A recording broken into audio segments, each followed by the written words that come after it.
It's all covered in today's China Truths. Pada musim panas 2025, bahkan sebelum China mencapai puncak musim banjir resminya, bencana sudah mencengkeram erat.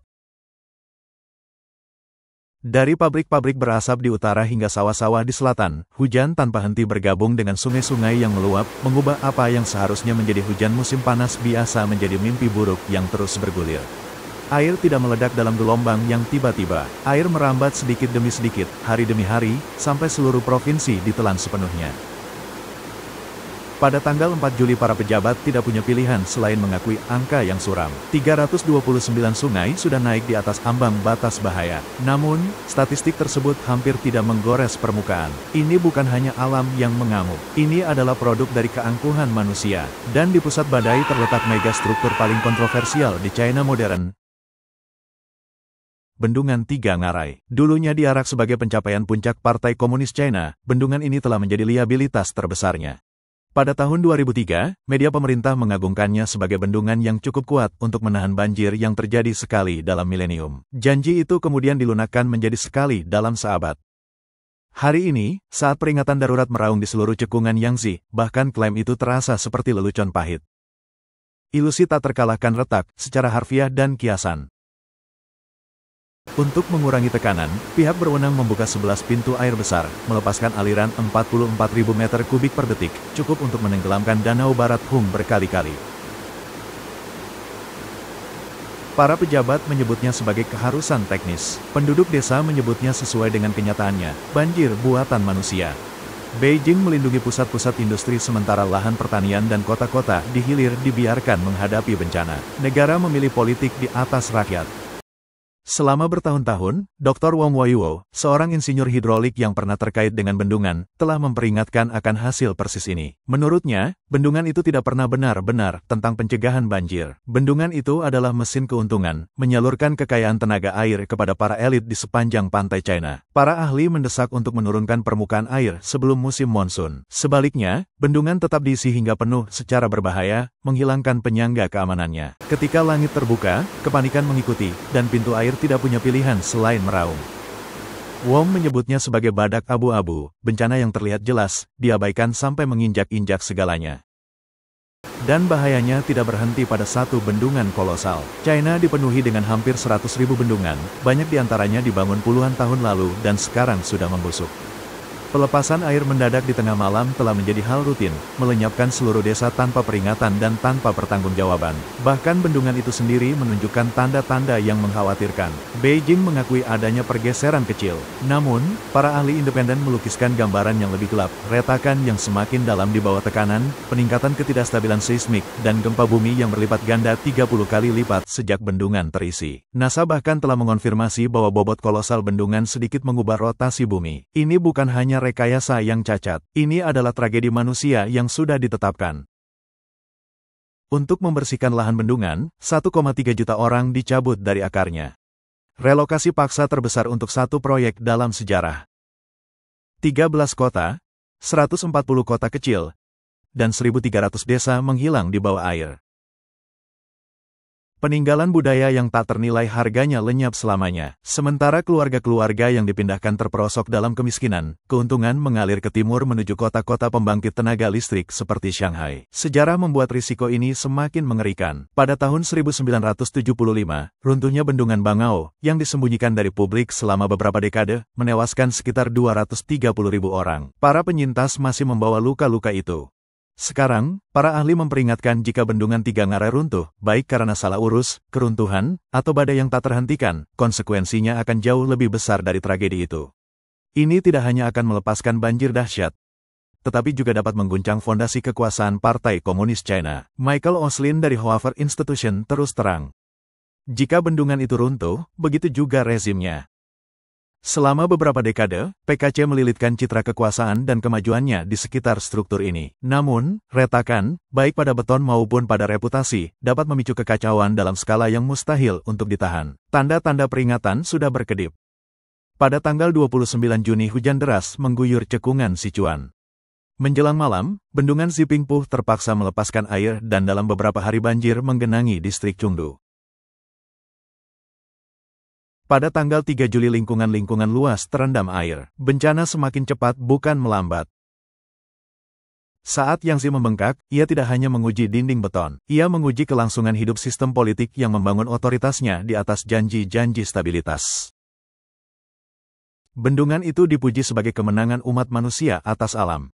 Hari ini, bendungan itu terekspos sebagai kelemahan paling rapuh dari Partai Komunis China. Pertanyaan sebenarnya bukan lagi apakah sistem ini akan rusak. Satu-satunya pertanyaan yang tersisa adalah kapan dan seberapa dahsyat keruntuhannya ketika akhirnya tiba. China tenggelam. Keheningan Beijing saat bendungan besar nyaris runtuh. Pada pertengahan 2025, bahkan sebelum musim banjir resmi dimulai, China sudah tenggelam. Badai demi badai melanda seluruh negeri, meninggalkan bekas luka yang membentang dari pegunungan Guizhou hingga Danau Hezhou. Di Kabupaten Rangjang, keluarga-keluarga hampir tidak sempat mengeringkan rumah mereka dari banjir tanggal 24 Juni ketika hanya 4 hari kemudian, gelombang lain menghancurkan wilayah tersebut. Penduduk setempat berbisik bahwa itu adalah yang terburuk dalam 30 tahun. Di Hub, bencana melanda saat orang-orang sedang tidur. Antara tanggal 30 Juni dan tanggal 1 Juli banjir bandang menelan Kabupaten Xianfang dalam beberapa menit. Seluruh lingkungan menghilang sebelum ada yang bisa melarikan diri. Pada tanggal 3 Juli di kota Taiping, Hanan, sebuah sungai meledak ke jalan raya, menelan mobil dalam waktu kurang dari 3 menit. Di Hunan, mimpi buruk dimulai bahkan lebih awal, tanggal 18 Juni saat kota-kota seperti Badagongshan dan Longshan terkoyak. Lebih dari 400.000 orang menderita dengan hampir 100.000 orang terpaksa melarikan diri. Kemudian pada tanggal 12 Juli Danau Barat Hung yang terkenal menyaksikan salah satu hujan terberat yang pernah dilihat China modern. Tetapi momen paling menakutkan tiba pada tanggal 15 Juli pukul 2 pagi di Liang. Hujan deras yang tiba-tiba menghancurkan desa Hsinchu. Di balik layar, para pejabat diam-diam memerintahkan bendungan untuk membuang air, bukan untuk menyelamatkan nyawa, tetapi untuk melindungi kota-kota besar dengan mengorbankan area-area yang tidak penting. Kebenaran terungkap dalam pengumuman dingin pada tanggal 27 Juni. Media pemerintah mengakui bahwa air banjir akan sengaja dialihkan ke zona-zona pengorbanan. Segera setelah itu, pembangkit listrik tenaga air Tuuko membuka 7 pintu air sekaligus, mengalirkan air deras langsung ke Kabupaten Rangjang. Tidak ada sirene, tidak ada peringatan, tidak ada waktu. Media sosial dibanjiri video yang menunjukkan hal yang tidak terpikirkan. Ini bukanlah kemarahan alam, ini adalah kehancuran buatan manusia, dan mimpi buruk hanya semakin dalam. Pada tanggal 30 Juni pukul 6 sore, air yang melonjak dari sungai Min dan Ginga mengarah ke kota Yiben di Sichuan. Pada tanggal 2 Juli bendungan Tiga Ngarai telah melonjak hingga 152,87 meter, 7 meter melewati batas bahayanya. Air mengalir masuk pada 30.000 meter kubik per detik sementara hanya 20.400 yang mengalir keluar. Perhitungannya tanpa ampun. Permukaannya naik terlalu cepat. Pada tanggal 7 Juli air sudah menembus garis merah 171 meter dan mendekati batas struktural 175 meter. Saat itulah kepanikan meledak di Beijing. Pukul 6.37 sore pada tanggal 7 Juli GPI News mengungkapkan kebenaran. Pimpinan tertinggi China berada dalam krisis besar-besaran. Zhong Nanhai bergegas dengan pertemuan darurat berturut-turut. Keputusan mereka mengerikan. Lindungi bendungan dengan cara apapun. Negara dalam siaga merah, militer, korps insinyur, dan polisi bersenjata dikirim. Komando Teater Selatan ditempatkan dalam siaga tinggi. Tentara berbaris di sekitar bendungan, bersiap untuk bencana. Para ahli menggambarkan pelepasan air darurat sebagai pembongkaran terkendali, memilih cara untuk pecah alih-alih menunggu keruntuhan. Tetapi setiap ton kubik yang dilepaskan berarti malapetaka bagi kota lain di hilir.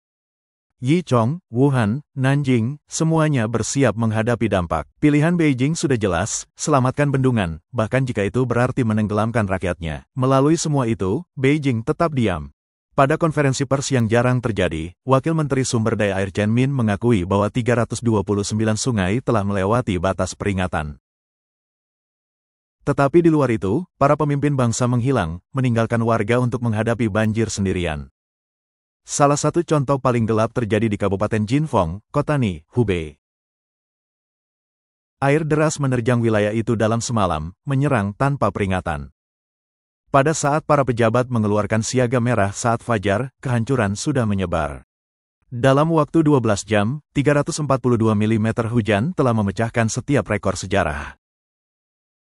Namun, ketika badai mereda, langkah pertama pemerintah bukanlah penyelamatan. Itu adalah sensor. Pihak berwenang mengklaim 18.000 penduduk dievakuasi dengan aman, bahwa tidak ada yang meninggal.